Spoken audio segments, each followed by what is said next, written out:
Cosa fare e come comportarsi quando gli ex ritornano? Oggi all'interno di questo nuovo video voglio spiegartelo in 3 mosse specifiche.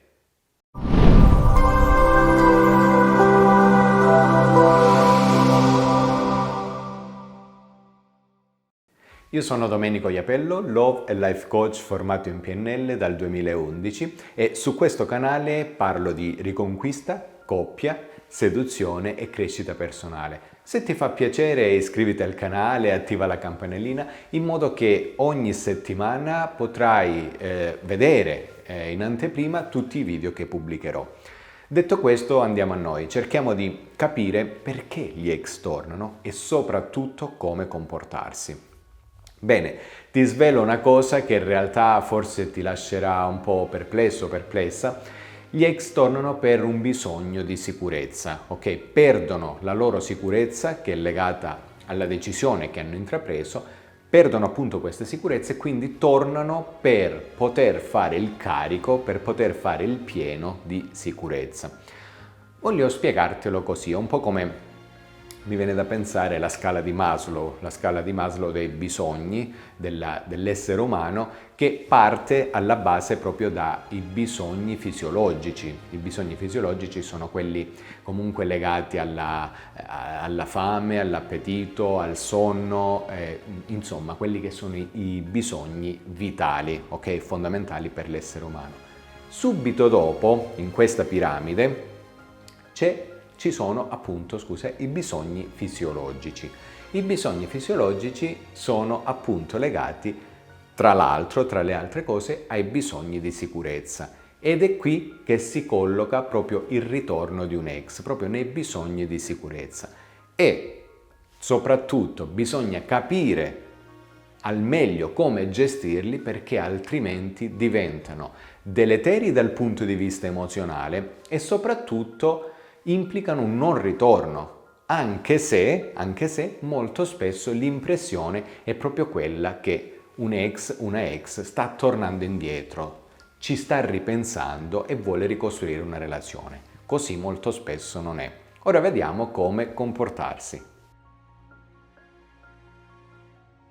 Il primo passaggio, anche se può sembrare semplicistico, è proprio quello di assumere la consapevolezza che questo ritorno è solo per un bisogno di sicurezza dell'altra persona e che quindi a sua volta può implicare un riversarsi dal punto di vista emozionale che porta a sua volta dolore, ok? Questo dolore assolutamente lo devi evitare. Per evitarlo bisogna essere consapevoli che il ritorno è dettato solo ed esclusivamente da un bisogno di sicurezza. Quindi prendi carta e penna banalmente e scrivi: il mio ex, la mia ex sta tornando perché ha bisogno di sicurezza e non sarò io a dare questa sicurezza. Punto. Ok? Questo è il primo passo in assoluto, semplice, banale, ma efficace. La seconda mossa da attuare dopo questa consapevolezza è quella di creare la cosiddetta barriera emozionale che deve assolutamente proteggerti. Deve proteggerti dal dolore, dall'illusione di un ritorno e soprattutto, se questo ritorno deve avvenire, bisogna favorirlo nel migliore dei modi. Quindi cosa fare? Semplicemente dire a questa persona: a me fa piacere risentirti, fa piacere sapere che ancora forse mi pensi. Quello che voglio dirti è che quando per me finisce una relazione è finita e mi dispiace, almeno per ora, quindi attenzione questo passaggio, almeno per ora non torno indietro. Questo è fondamentale, uno, per ridare a te una certa sicurezza e riprendere il potere in mano, e due, molto ancora più importante, è capire a che gioco sta giocando l'altra persona. Banalmente è proprio qui che succedono gli inghippi, ovvero quando si accetta questo ritorno e poi un susseguirsi di situazioni riportano di nuovo le cose punto e a capo. Questo non deve succedere perché fa soffrire il doppio. È un po' come mi viene l'esempio immediato dell'alcolista che beve, poi smette di bere quando torna a bere la seconda volta le cose peggiorano ancora di più. Quindi per evitare un dolore devastante devi giocare di anticipo, quindi riprendi sicurezza e soprattutto capisci a che gioco sta giocando l'altra persona. Questo è il secondo passaggio, quindi prendi sempre carta e penna e appunta queste cose. Semplicemente dirai tramite messaggio se questa persona è davanti a te oppure al telefono: guarda, a me fa piacere, veramente ti ringrazio per avermi cercato e questa cosa mi lusinga. Quello che devo dirti è che in realtà per me quando la relazione si chiude è chiusa, ok? Almeno per ora, ok? E aggiungi questa piccola postilla, chiamiamola così, va bene?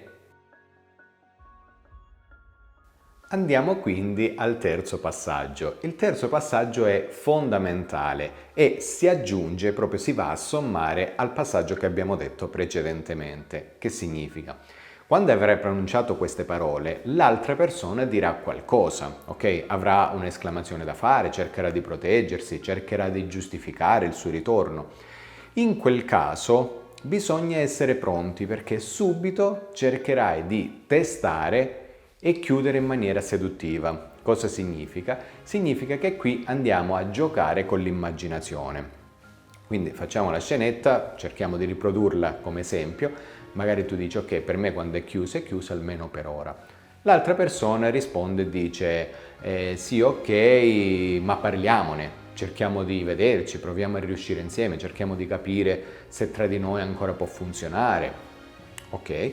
Ascolti l'altra persona, a un certo punto dici: guarda, c'è da dire che io l'altra notte ho proprio fatto un sogno nel quale eravamo in un antico fienile, ok? Cerca un attimo di giocare molto di immaginazione, eravamo in un antico fienile e facevamo l'amore per diverse ore, ok? Questa cosa qua imprime un certo potere seduttivo che subito spinge l'immaginazione dell'altra persona.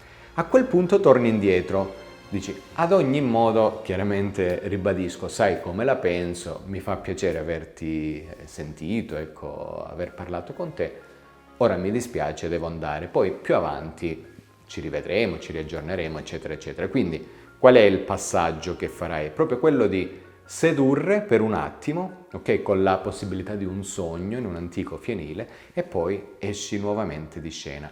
Questo ti serve per, come dire, cercare di fissare in un certo senso a livello inconscio proprio il potere che hai sull'altra persona che in quel momento nell'insicurezza sta traballando e appunto torna da te e soprattutto, come dicevo prima, ti serve per capire se l'altra persona è realmente interessata a te. Qualora fosse una semplice parentesi, può capitare, l'80-90% delle volte è così, nostalgia, avrà visto un video in cui eravate insieme, avrà riascoltato una canzone che vi ricorda, eccetera, eccetera. Ecco, e allora è solo una parentesi. In questo modo, con i 3 suggerimenti che oggi ti ho dato, riuscirai a capire se questo è il caso. Altrimenti, e vedrai, se invece è un interesse sincero e c'è un ritorno reale, allora a quel punto questa persona farà di tutto, farà veramente di tutto per farti, come dire, per convincerti soprattutto che c'è la possibilità di tornare a sorridere insieme. Allora lì piano piano inizierai a cedere. Questo ha senso. Bene, se questo video ti è piaciuto, quello che ti chiedo è di condividerlo con una persona che ritieni importante per te, sai che può avere bisogno di questi consigli.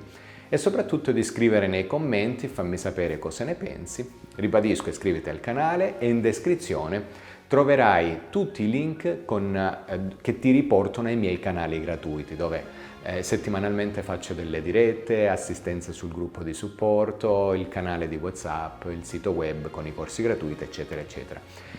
Mi ha fatto piacere averti qui ancora per una volta, ti ringrazio, un abbraccio e al prossimo video. Ciao!